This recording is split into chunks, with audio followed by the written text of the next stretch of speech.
last decade to 15 years or so. Okay, all right, so as you have ascertained, I like to bake stuff.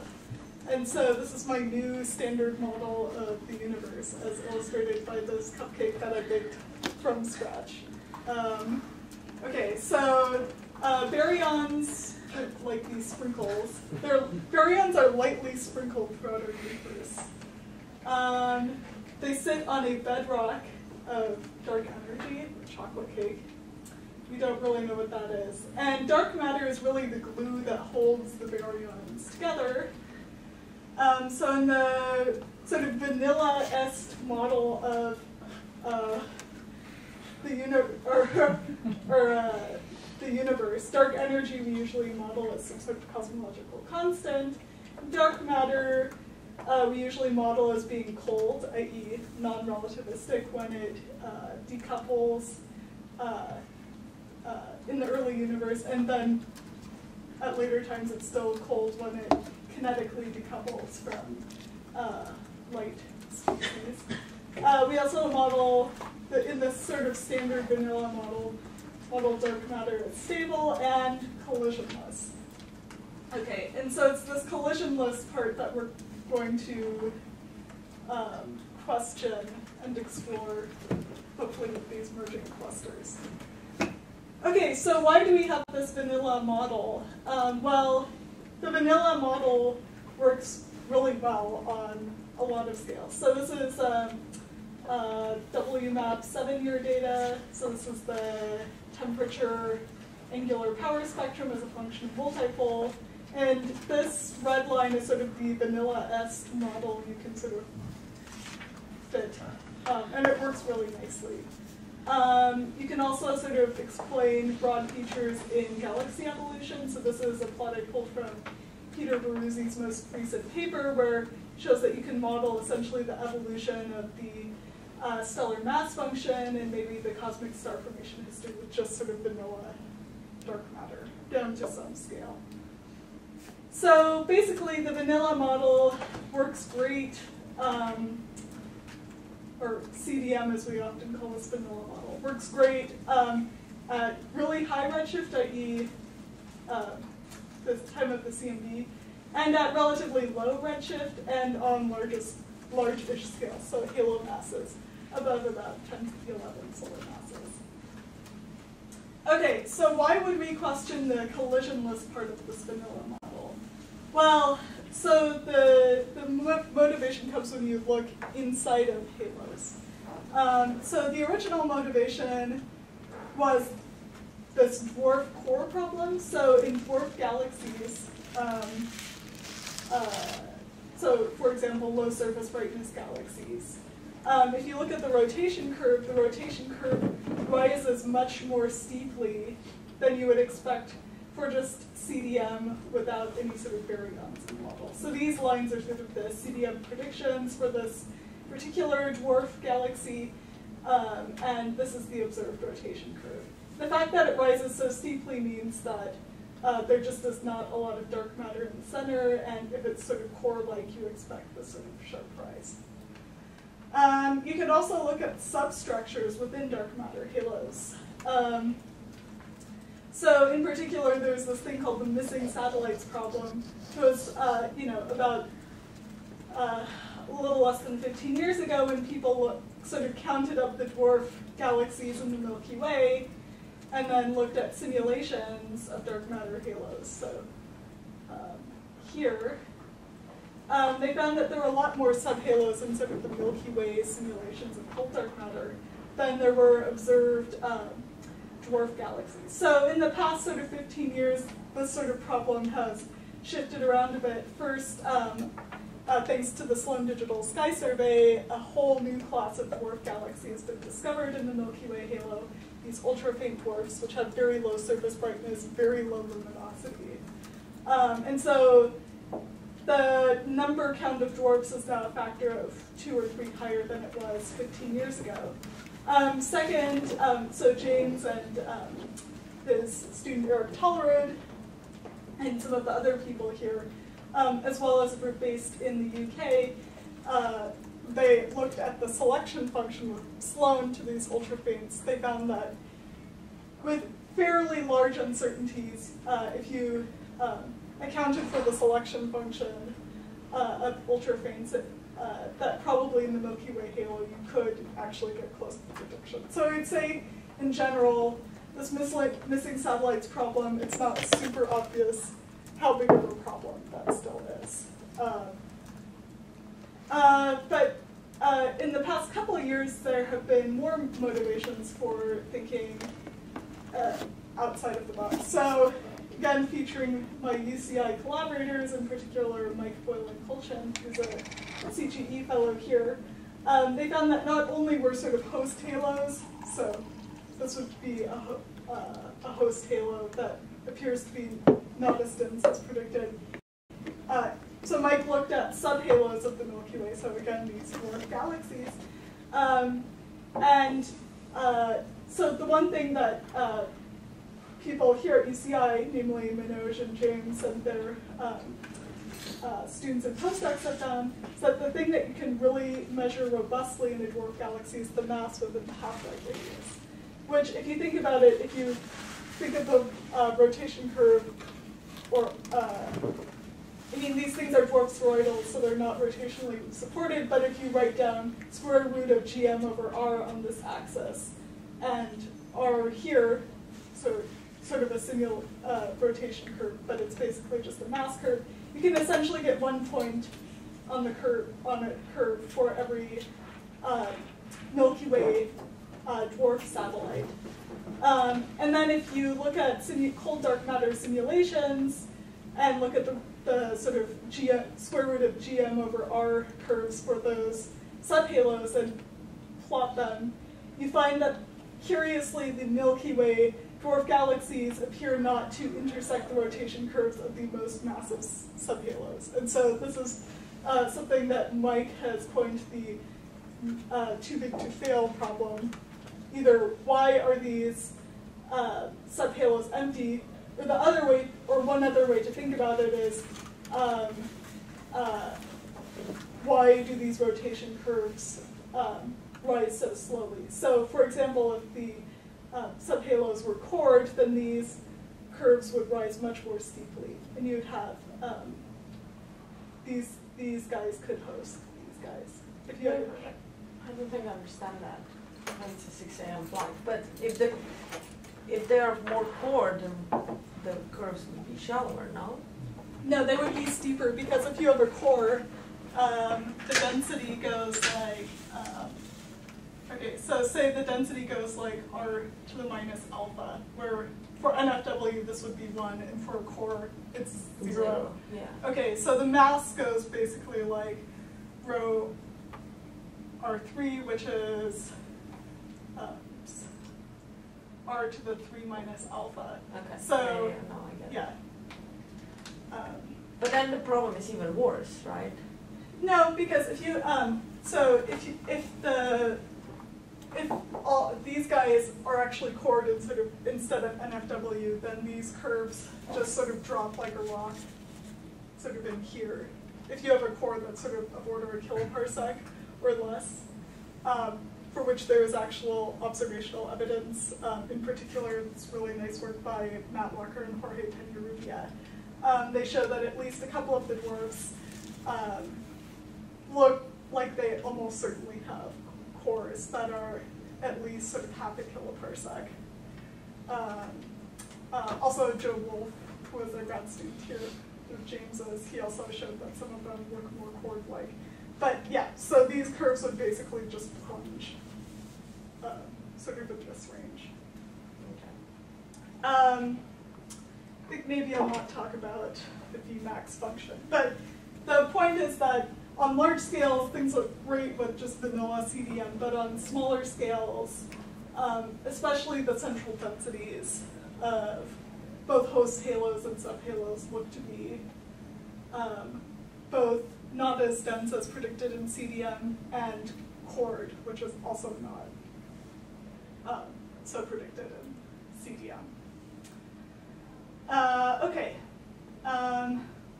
Now that I've done some motivation of why people have sort of been thinking outside the CDM box. Let me go for a couple, show you a few examples of sort of self-interacting dark matter sort of particle-y models. Okay, so the goal for some self-interacting dark matter model is basically to make halos less dense, maybe get rid of a few of them if you still think there's some issues with the missing satellites problem, but that's maybe a less severe requirement than just making halos less dense and more cored. But you want to do that without messing up CDM predictions on large scales, which CDM looks pretty good on those very large scales. Okay, so self-interacting dark matter was sort of first introduced astrophysically to sort of, address this issue. So in particular, David Spergel and Paul Steinhardt at Princeton had this very simple model for self-interaction where the elastic scattering cross-section is just a constant. And so the reason why you want some sort of self-interaction in particular is that it then allows for heat flow in a halo. So I guess the labels aren't so huge. These are a couple of plots from Miguel's recent paper. But the velocity dispersion profile, which you can think of as sort of a temperature profile for a dark matter halo, in CDM, the temperature is really low at the center, and then peaks at some radius, and then goes down again. So if you can have heat flow, basically these really cold central dark matter particles can interact with these hotter outer particles. That boosts the temperature, so you get something closer to an isothermal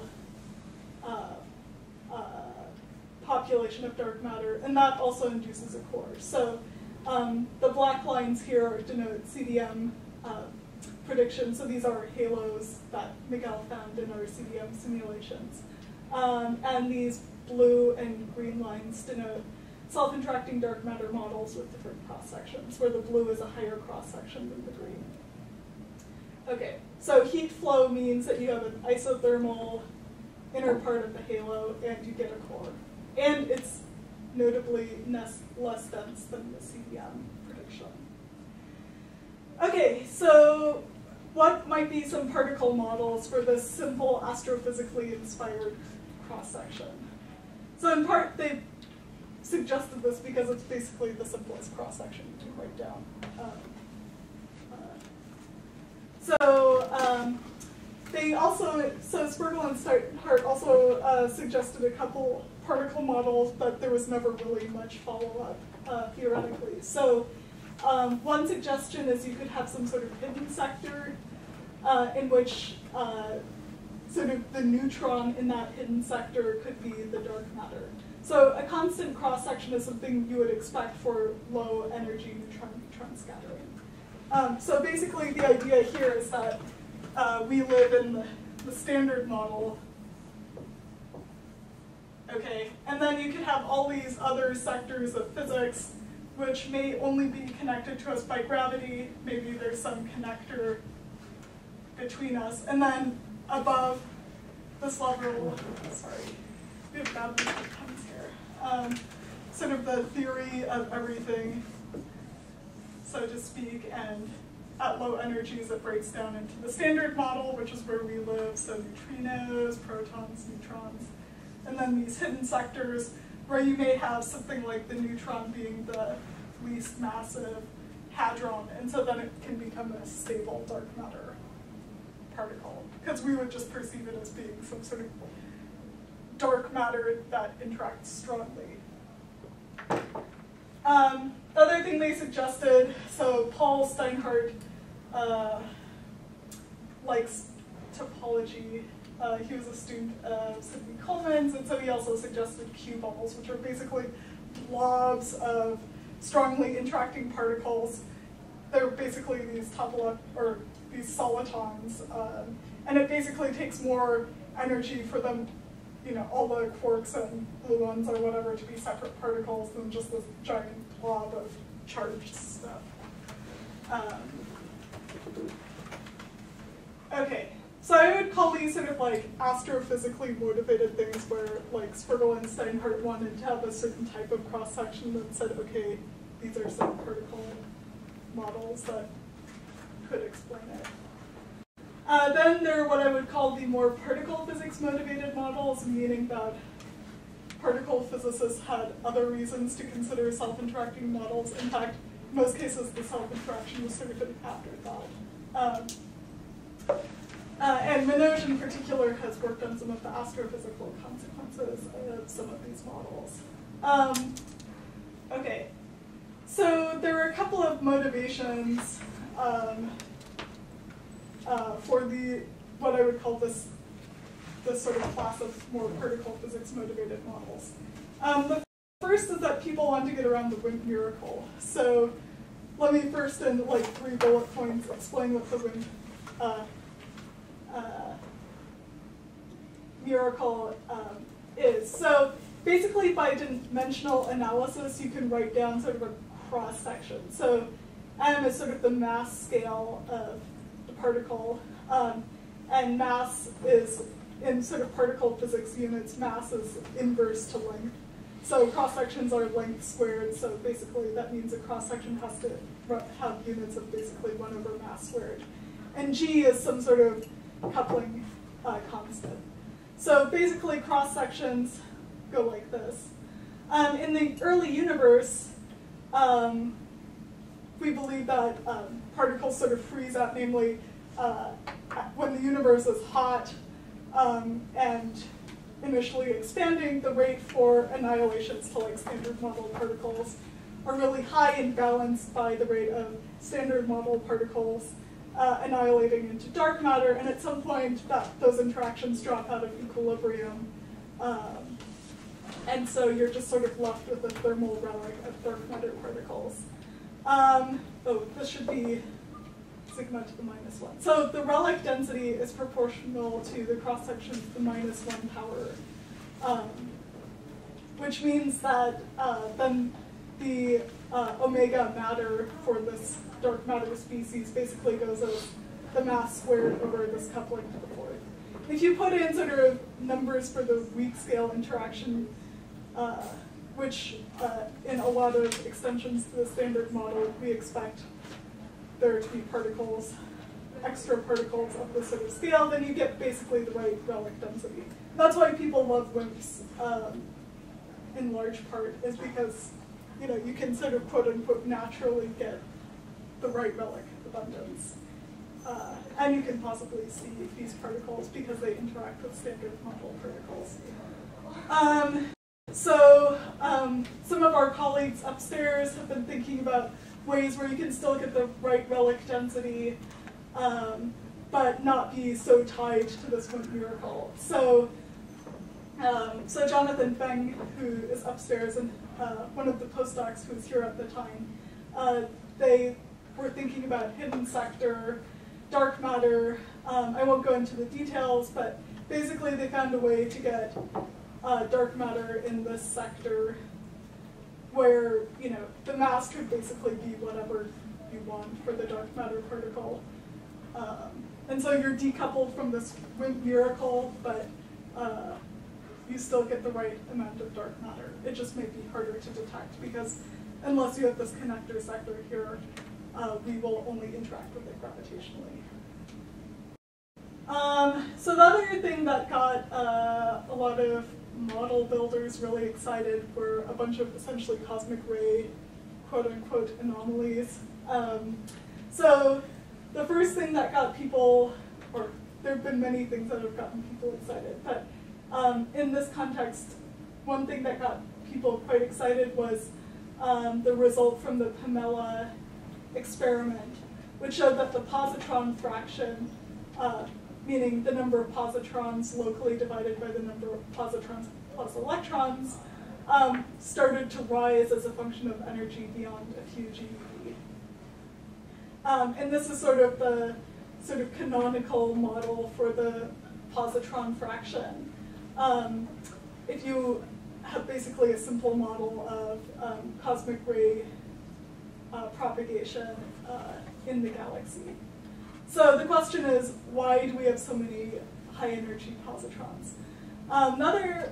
One of the other things that people got really, and are still very excited about, although maybe in a somewhat different context now, are these features at the galactic center that have been observed both in microwaves, so WMAP and now Planck, largely came out of work that Doug Finkbeiner started to do as a postdoc at Princeton, his now empire, and also observed in Fermi. So again, this points to a lot of really high energy electrons at the center of the galaxy. And so, so basically a lot of particle physicists started thinking about, well, can you explain these features with dark matter? Because if dark matter annihilates, it can annihilate to very high energy electrons and positrons.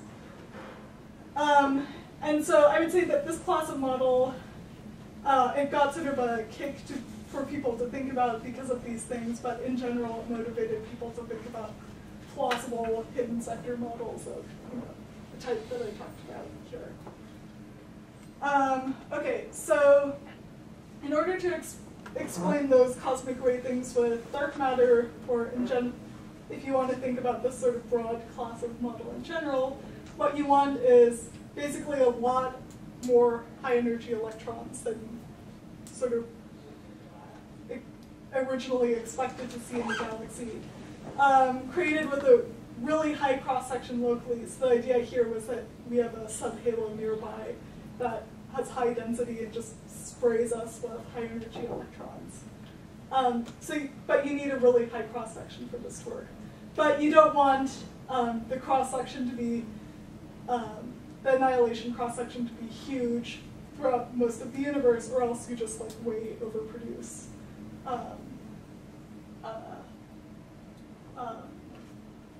standard model particles, and there are other constraints on this. So the model that people came up with was basically, there are a bunch of people that came up with this and pulled a plot from this, well, in my opinion, slightly pretentiously named A Theory of Dark Matter paper. The idea is that you had some sort of light gauge or other boson, which couples to dark matter particles chi, where these chi's could just be, some form of cold dark matter. And because these things are pretty light, you essentially get something like gravitational focusing, which means that for velocities that are sort of lowish, you can get a much higher cross-section than for annihilation than you otherwise would. But if the relative speed between these particles is high, you essentially get whatever vanilla cold dark matter cross-section you want. So when you're saying high, what do you mean by? Like a factor of 100 to 1,000 higher than sort of the standard annihilation cross-sections that people think about in the context of dark matter. Oh, I meant velocity. Okay, you're talking. That depends on the mass of that. Yeah. So the velocity depends on the ratio of the mass of the phi to the mass of the dark matter. So, for example, if you took if you took that to be 1 GeV, let's say the dark matter particle to be 100 GeV, then the ratio is like 0.01. So once the velocity gets much higher than that in V/C, then you don't see this effect. Okay. So, which could still be astrophysically relevant by telling the masses of the phi and chi. Right? But why, when these models first came out, people were talking about TeV dark matter to go with it? That's what they need to explain what Annika was saying, the Pamela data. Yeah. Yes. So But this is not going to explain Pamela data. This does. Yeah, so But this is not TeV, right? so this could be a TeV, and then this could be like 10 GeV or something like that. It's the Okay. ratio of the masses. So if you want this to be a TeV, you just dial this up a little. So in order to explain Pamela data, you need this plus a TeV mass. Well, you need a TeV mass, roughly hundreds of GeV mass dark matter particle. Right? So if you think about this, this is what happens in supersymmetry too, except that the field that's in the that's being exchanged is very heavy. Yeah. Right? So you don't typically get this enhancement. So if you had some more general model where that field that's being exchanged phi is light, then all of a sudden you get this. All that's happening is like you have two dark matter particles coming in, they scatter because of this phi. And if they scatter, they can get close to each other. And if they get close to each other, then the probability that they annihilate goes up. Yeah, it's just sort of like for gravity, you know, if you have like you know, a black hole sitting in here, and you throw particles at it, the pericenter is going to be smaller than basically the impact parameter, and so the probability, say, of a large angle scatter is a lot higher if you have a sort of a low velocity particle moving close to the black hole than if the black hole were, you know, not there and you just counted the particles going through some wall right here. So it's sort of like the same sort of idea that basically slow particles just get a much higher probability for interacting because of this extra field than higher speed particles. Okay, so the idea is then for this you'd have these particles annihilate to these phi's, which then can decay or annihilate again, depending on what you wanted to do, to high energy electrons or positrons. So the key features, again, are that you get a velocity-dependent cross-section, where the exact cross-section depends on the mass of this and the mass of that. Otherwise, this behaves just like cold dark matter. The other thing is that if you get this enhancement in annihilation, you also get enhancement in elastic scattering. So this was something pointed out by Manoj and Jonathan Feng and Haibo Yu, who was a postdoc here. Also by Matt Buckley and Patty Fox and Avi Loeb and Neil Weiner. So they assumed some sort of Yukawa type coupling. And then in this paper by Loeb and Weiner, they showed for a few different, ratios of the mass of this to the mass of that. You look at the velocity average cross-section. Sometimes you can get the maximum cross-section to peak for dwarf galaxies, and then it just really rolls off fast, because dwarf galaxies have a low velocity dispersion. And for a different set of this ratio, you can get the cross-section to be huge for like a Milky Way, but smaller for like a dwarf or a galaxy cluster. So basically what this means is instead of, one constant cross-section for every sort of size of dark matter halo, in effect you get a different dark matter cross-section for different types of halos. It's not exactly cross-section. I guess more precisely you get a different average interaction rate of particles in those halos. Okay, so it's a velocity-dependent thing. And also this was exciting because, as I will discuss now, a lot of the strongest constraints on self-interacting dark matter, sort of the vanilla Spergel and Steinhardt model, came from galaxy clusters. So this was a way to get really high cross-sections of like dwarf galaxies and form cores, and then just leave galaxy clusters totally alone, the first order. Although we, Miguel and I have showed, and James and Manoj, that the cluster constraints are maybe not totally correct. Okay. So just, Annika, so those curves that they showed really unlock, one of the motivations is to not do anything on the cluster scales. Yeah. Just the bullet cut cluster constraints that's driving this. Yeah. Should we see this as fine-tuning? I mean, you're picking two parameters. I think so. My opinion, I think it's fine. But I think that's subjective. Yeah, no, I don't want to be rude. I just want to understand how Because much. Manoj, you have talked about ideas that peak at the cluster scale, or that make the cluster scale the interesting scale. It's not yet out. What? It's not yet published yet. No, but I mean, I'm just trying to understand when you pick those two numbers, right? I mean, do they come out naturally, or? I mean, you're picking at EV scale dark matter, and then, I mean, the way for example, Neil Weiner would say this is, you're engineering the model to explain one piece of data. Yeah. And then the other piece, the self-interactions, is whatever it is. Yeah.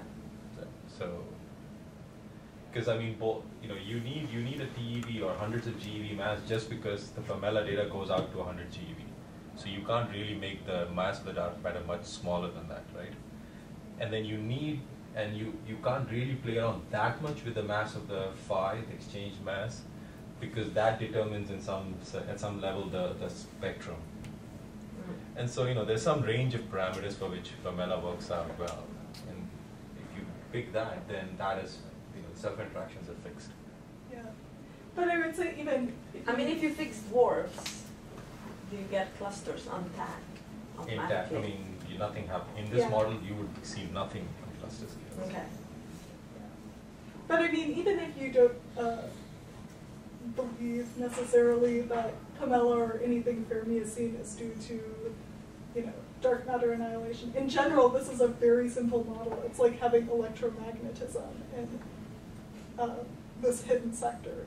So, and I don't think that's assuming you have something like ENM and maybe a sector that we don't interact with so much, I don't think that's crazy. It's like the simplest thing you can do. What Annika is saying is really important to keep in mind is that their title may have been pretentious, but at least what they're saying is, if we, even in CDM, we need, let's say hundreds of GeV mass dark matter particle, right? All they're saying is that the mass of the exchange particle is something that they're fixing according to some observations, right? They're not adding on supersymmetry and all the other structure. It's like a very minimal thing to do. So it's not, at some level, I guess we should see this as an example that we're probably being blind to a host of possibilities for self-interactions.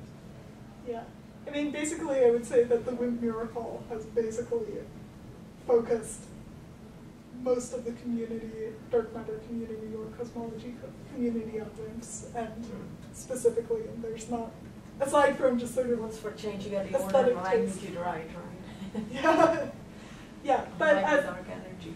Yeah, but as Jonathan and Jason Kumar showed, you can still get the right relic abundance in models that have hidden sectors that look like this. So the WIMP miracle is not the exclusive realm of WIMPs.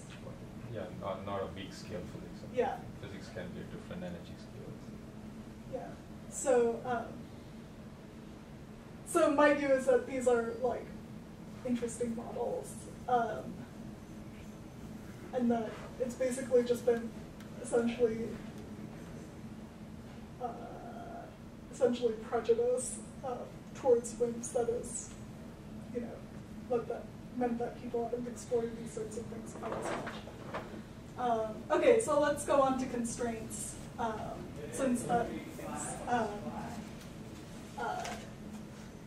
is relevant to us. So this is a slide I pulled from Miguel's talk at the Santa Cruz Galaxy Workshop, aka JoulFest.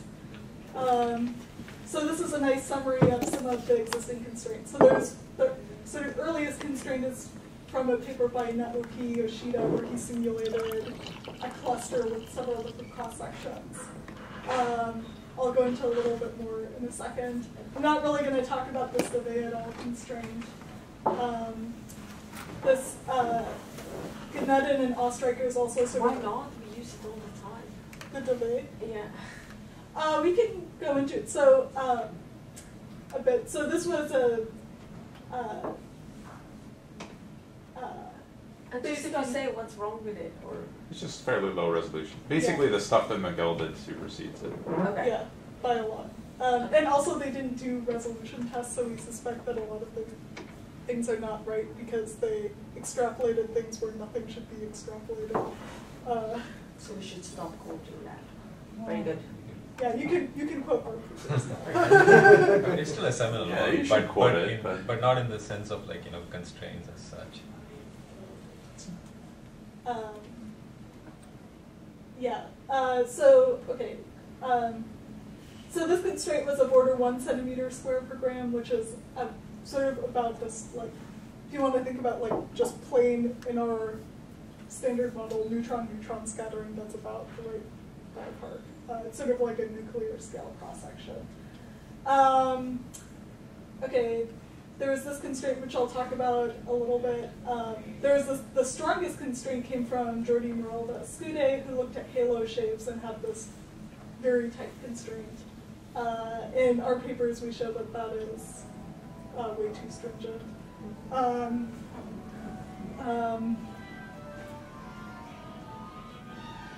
Sorry. Okay. And then there was the bullet cluster constraint based on this simulation by Scott Randall et al., where I believe et al. Includes some people here. So I'll talk briefly about this too. So these constraints are sort of factors of a few to 10 smaller than this published bullet cluster constraint. And in our work, we show that from halo shapes, this is about what you can say about it.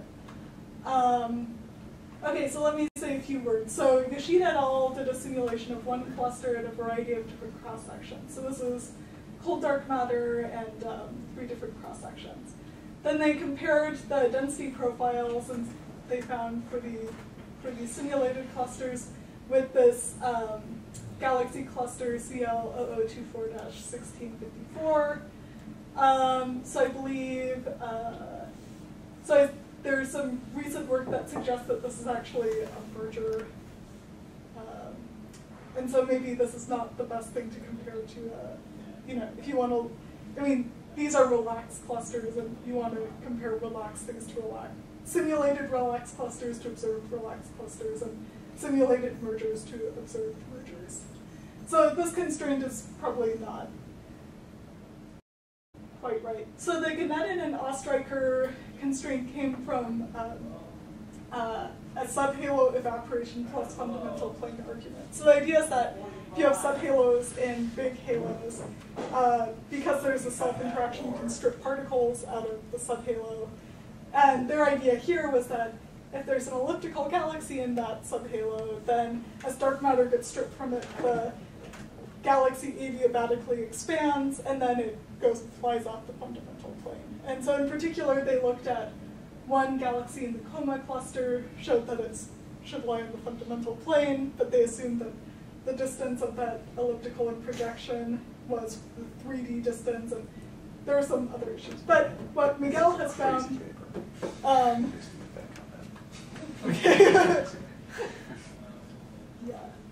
but what Miguel has found is that the subhalo mass function, or here Vmax, which is this peak of this square root GM over R curve, within the virial radius, it's not really that different between different models. So the solid line here is CDM, and this dashed line is a cross-section of 0.1 centimeters squared per gram.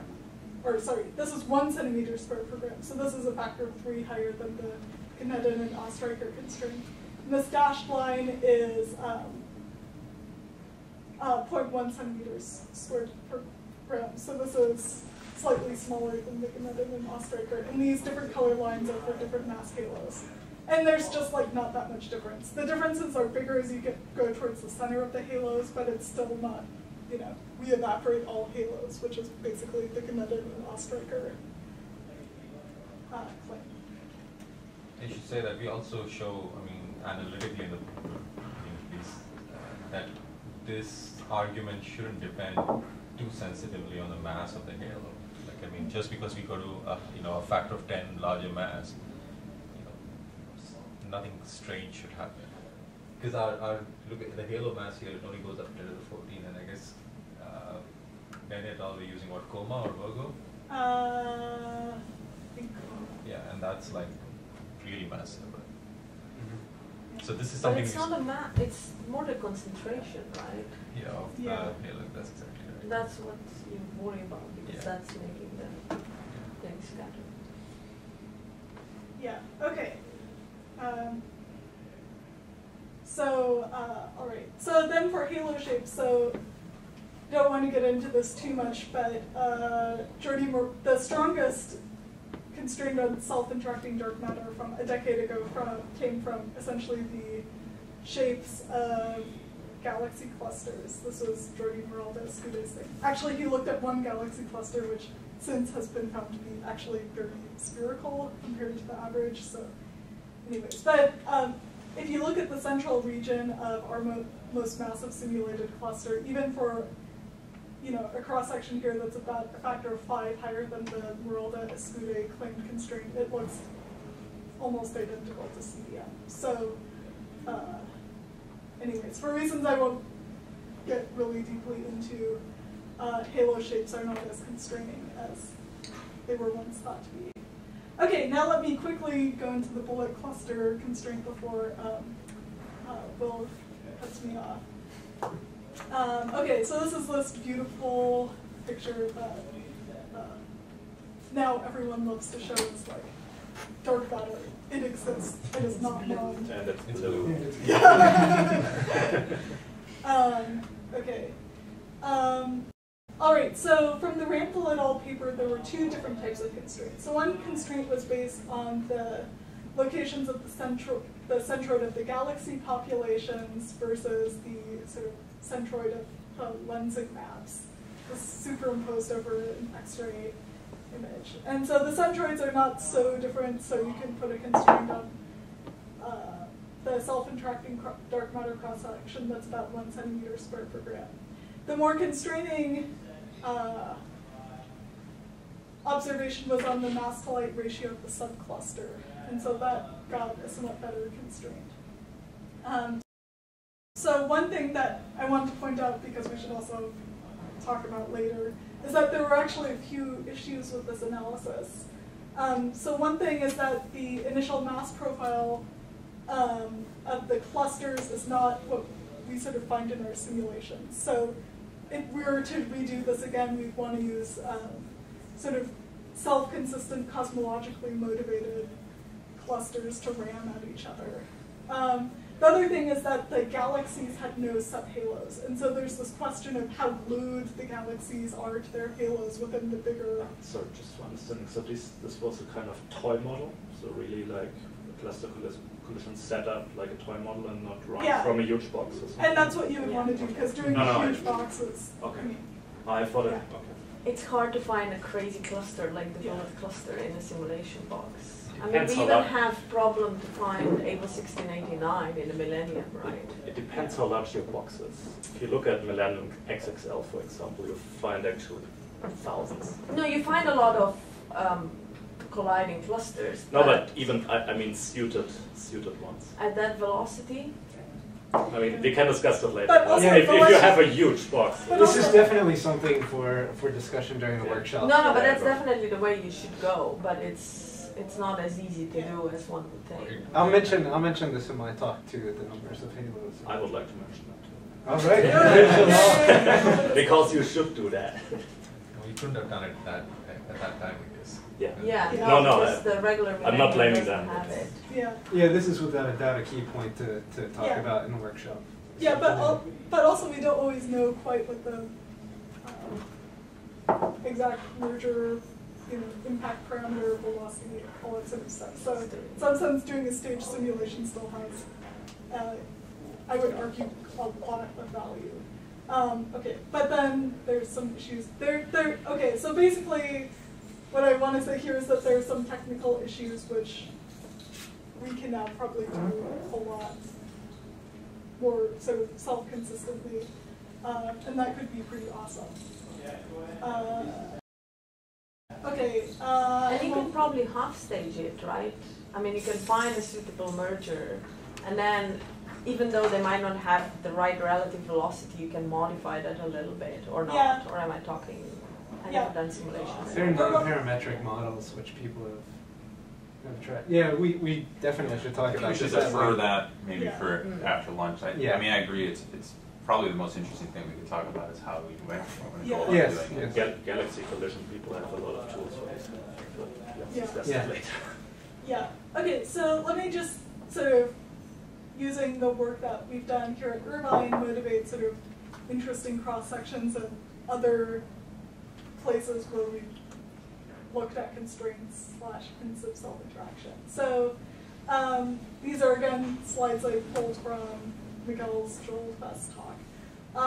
So you can look at clusters, sort of low-mass spiral galaxies, so these LSBs or dwarf spirals, and then the Milky Way dwarf spheroidals. So if we just look at the core sizes, so these are this is sort of what's been observed / upper limits on possible core sizes.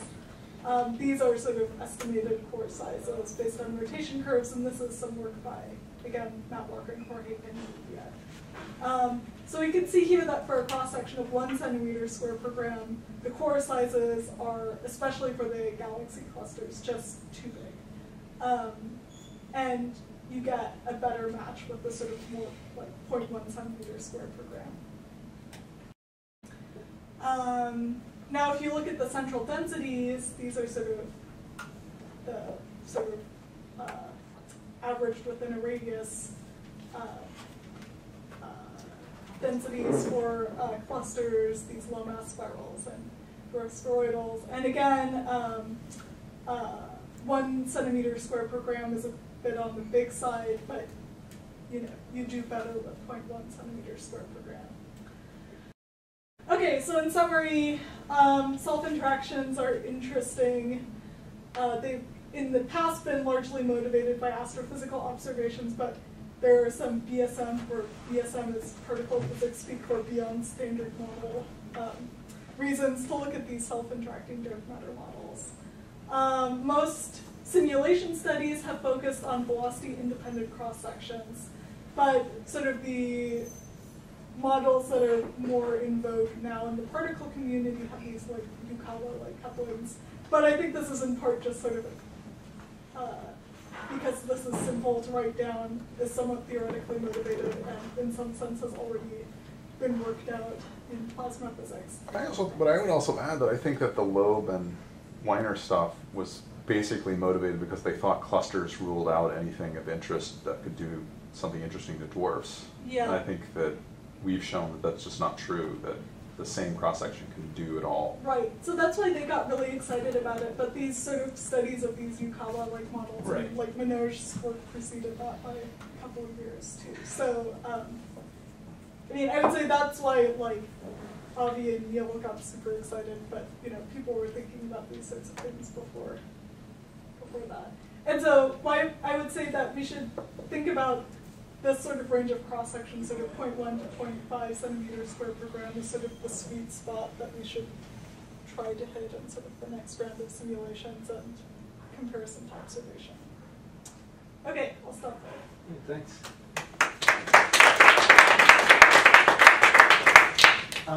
So we don't really have too much time for questions, but what I've got down to discuss in the afternoon for the workshop is problems with the Randall et al. Simulations and how to address those, and then generally how best to set up and model these mergers in the future. Are there any other questions that you have for Annika's talk that you'd like to discuss further? Regarding all these models, different cross-sections, velocity dependent or independent and stuff like that, how easy, it would be good to hear, can we implement those fairly easily in simulations? So there have been, there's been one recent attempt basically to do that. So that was Mark Vogelsberger, Jesus Sabella, and Avi Loeb. So they implemented this sort of like Yukawa-like cross-section. So they do it in sort of this like screened plasma context. So it's sort of a spatial average to some extent. And that, so there's been one simulation. They didn't really do a lot of tests on it. So it wouldn't be easy for you to do that. Yeah, I think I can Okay. Yeah. mention that. Yeah. So.